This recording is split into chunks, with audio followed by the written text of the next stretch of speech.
pemirsa, angka stunting yang awalnya tinggi di daerah Kecamatan Cigalontang kini menunjukkan penurunan yang signifikan. Penurunan ini terjadi setelah pemerintah, tenaga kesehatan, dan masyarakat melaksanakan program perbaikan gizi, pemberian makanan tambahan, dan juga edukasi terhadap balita dan ibu hamil. Selengkapnya, mari kita simak wawancara dengan narasumber di lokasi. Baik pemirsa, sekarang saya ada di Pos Cendrawasih 1 yang berada di Kampung Cigalontang RT 04 RW 02. Baik, sekarang saya bersama Ibu Bidan Ai selaku Kader Posyandu di Cigalontang dan juga narasumber berita pada kali ini.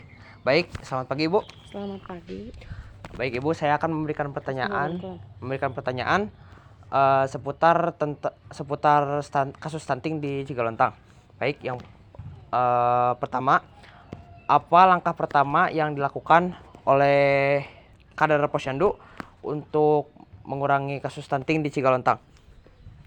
Langkah yang dilakukan pertama untuk pencegahan kasus stunting di daerah kami di Cigalontang, khususnya di Desa Jayapura.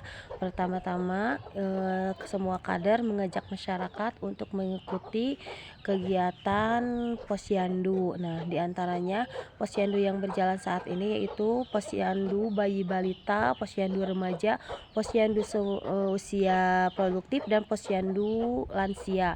Nah, dikhususkan untuk pencegahan stunting, semua bayi balita diwajibkan setiap bulan untuk mengikuti kegiatan di posyandu, karena di posyandu itu banyak sekali informasi yang didapat mengenai pola asuh, mengenai gizi. Nah, di sana juga dapat dipantau pertumbuhan dan perkembangan. Nah, kasus stunting di sini dapat dideteksi atau dapat diketahui yaitu dari hasil perkembangan bayi dan pertumbuhan.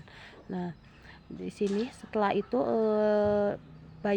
orang tua ya, khususnya orang tua yang memiliki bayi balita dapat mempunyai informasi mengenai bagaimana pencegahan stunting dari tenaga kesehatan. Nah, seperti itu. Baik Ibu, yang pertanyaan kedua yaitu sebelumnya di mana kasus stunting tertinggi di daerah Cigalontang? Kalau untuk daerah Cigalontang kasus tertinggi setiap bulannya mungkin beda-beda ya, tergantung hasil pemeriksaan.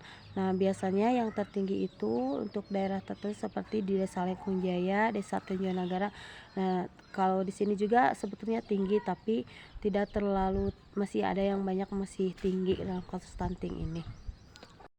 Baik Ibu, pertanyaan yang ketiga yaitu kapan program pencegahan stunting ini dilakukan di Cigalontang? Sejak stunting harus diturunkan program dari pemerintah. Nah, pencegahan stunting itu dilakukan saat dimulainya 1000 pertama hari kehidupan. Nah, bukan hanya itu, dari usia remaja perempuan, karena remaja perempuan setelah menikah akan hamil. Nah, sebelum menikah, jadi remaja perempuan itu harus dipantau kesehatan gizinya, harus dipantau gizinya karena itu berpengaruh pada HB ya. Jadi biasanya diberikan tablet penambah darah. Nah, itu salah satunya untuk pencegahan stunting. Terus kemudian nanti selanjutnya difokuskan kepada ibu hamil, karena di sana 1000 hari kehidupan ya, harus 1000 hari pertama kehidupan. Nah, di sana di sana gizi makanan yang bergizi harus diperhatikan untuk ibu, asupannya harus diperhatikan pada ibu hamil. Nah, kemudian pada ibu menyusui, kemudian pada bayi dan balita. Baik Bu, lanjut ke pertanyaan yang keempat yaitu siapa yang berpengaruh atau yang berperan dalam pencegahan stunting di Cigalontang?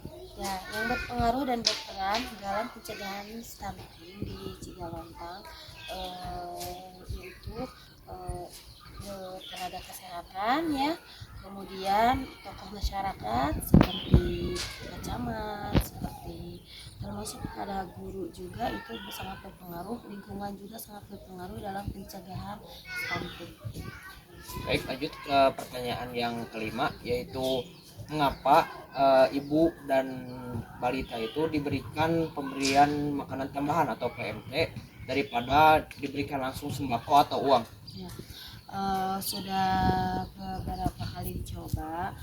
Pertama mungkin untuk pencegahan stunting ya, pernah diberikan berupa sembako kepada balita atau bayi atau ibu hamil ya, atau pada balita yang stunting pernah diberikan sembako, cuman untuk cara memasak atau pemberiannya tidak sesuai dengan. Nah, jadi kalau di rumah mah tidak difokuskan untuk dimakan sama bayi yang menderita ya, yang itu yang stunting. Jadi bisa dimakan oleh saudaranya, kadang dimakan oleh orang tuanya gitu, seperti itu. Baik Ibu, pertanyaan yang terakhir atau pertanyaan yang keenam, bagaimana proses program ini dari awal sampai akhir, dari membujuk masyarakat untuk mengikuti program ini sampai bisa sukses menurunkan angka stunting di Sigalontang? Perkembangannya cukup ada hasil ya, dari mulai yang tadinya seberapa persen sekarang menjadi turun.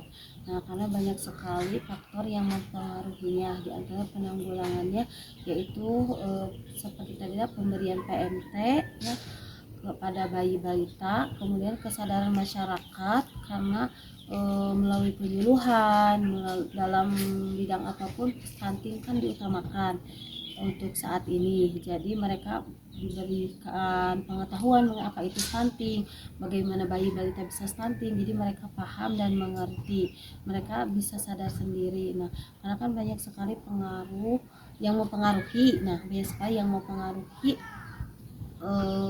kasus stunting ini, diantaranya bukan soal mengenai makanan saja ya, kurangnya asupan gizi bukan soal itu saja, dari faktor seperti jamban yang tidak sehat itu mempengaruhi. Nah, kemudian faktor lingkungannya seperti itu. Baik Ibu, terima kasih telah memberikan informasi seputar program pencegahan stunting di Kecamatan Sigalontang. Ya, terima kasih Bu. Baik pemirsa, itulah kondisi di lapangan seputar program pencegahan stunting di daerah Sigalontang. Nah, terbukti bahwa program ini memberikan dampak positif bagi warga di daerah tersebut dan menekan angka stunting. Nah, saya Darius melaporkan kembali ke studio. Demikian berita utama pada hari ini mengenai penurunan kasus stunting di Kecamatan Cigalontang. Semoga program ini terus berlanjut dan memberikan manfaat bagi generasi selanjutnya. Terima kasih, sampai jumpa.